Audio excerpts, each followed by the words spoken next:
আসসালামু আলাইকুম। আমি নাইম, দক্ষিণ কোরিয়া থেকে। গলাতে একটা হালকা আজকে ভাব আছে।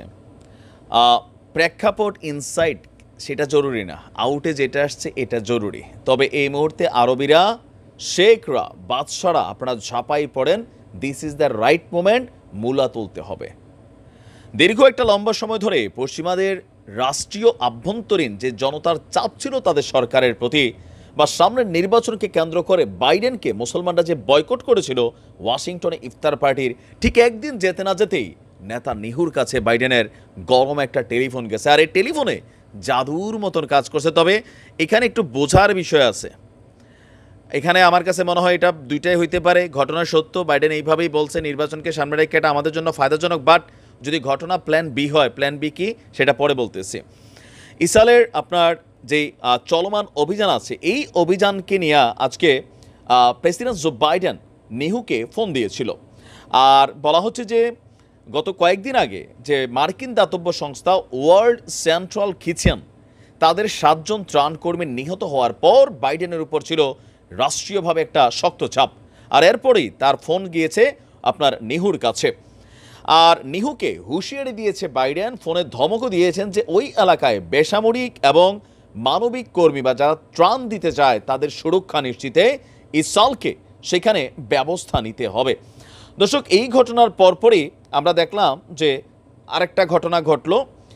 বাইডেনের হুমকির পর সীমান্ত ক্রসিং খুলে দেওয়া শুরু করেছে ইসরায়েল, যেন ওই অঞ্চলে আরও সাহায্য পাঠানো যায়। সেজন্য দুটি মানবিক পথ খোলার অনুমোদন দিয়েছে ইসরায়েল।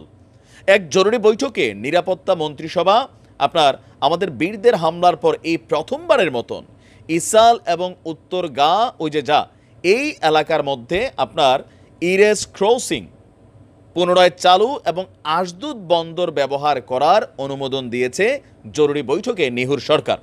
মার্কিন সংবাদ মাধ্যম সিএনএনকে দেওয়া এক সাক্ষাৎকারে ইসরায়েল সরকারের কর্মকর্তারা বলছেন যে অবরুদ্ধ ওই এলাকায় আরও মানবিক সহায়তা প্রবেশের জন্য আপনার ক্রসিংটি মানে ইরেস ক্রসিংটি খুলে দেওয়া হবে।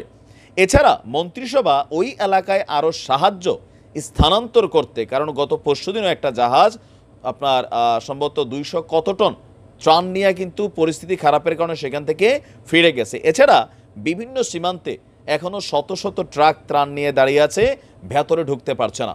তো এই পরিস্থিতিতে বলা হচ্ছে যে ইসরায়েলের আশদুদ বন্দরকে ব্যবহার করার জন্য অনুমোদন দিয়েছে সরকার।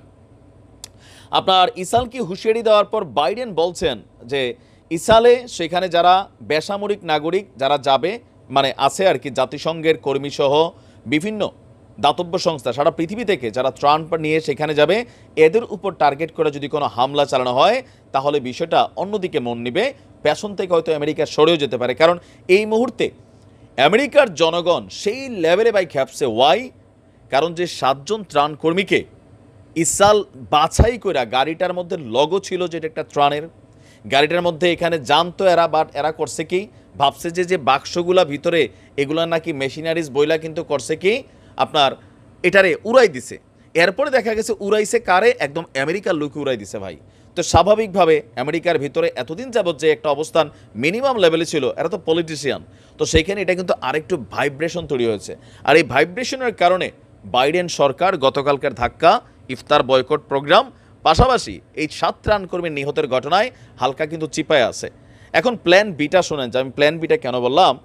এগুলো খুলে দেওয়ার পর সেখানে হিউজ একটা মানুষ গ্যাদার্ড হবে, বিভিন্ন দেশে ত্রাণ যাবে, মানুষ সেখানে ত্রাণ আনতে যাবে। এর আগেও আমরা দেখছি রাফা ক্রসিং সীমান্তে মানুষ যখন ত্রাণ নিতে গেছে সেখানে ইসরায়েল বিমান হামলা চালাইছে, আপনার কি বলা হয় যে বোমা ফালাইছে। এরকমও কিন্তু আবার হইতে পারে, অস্বাভাবিক কিছু না। এরপরে বলবে যে এটার ব্যাপারে আমরা ব্যবস্থা নিচ্ছি। যেমন যে ত্রাণ কর্মীদেরকে যারা মারছে এদের জন্য ইসরায়েলের 2 জন কর্মকর্তাকে বরখাস্ত করছে। তো ঘটনা তো ঘটাই দিছে, বরখাস্ত করে কি হবে, এদেরকে ফাঁসি দিয়ে দিছে। তারপরেও মন্দের ভালো, বাইডেনের এক ধমকে অনেক কিছু আমরা জানি। বাইডেন সরে গেলে ইসরায়েল কখনোই এত বড় সাহস করবে না। ভালো থাকুন, আসসালামু আলাইকুম।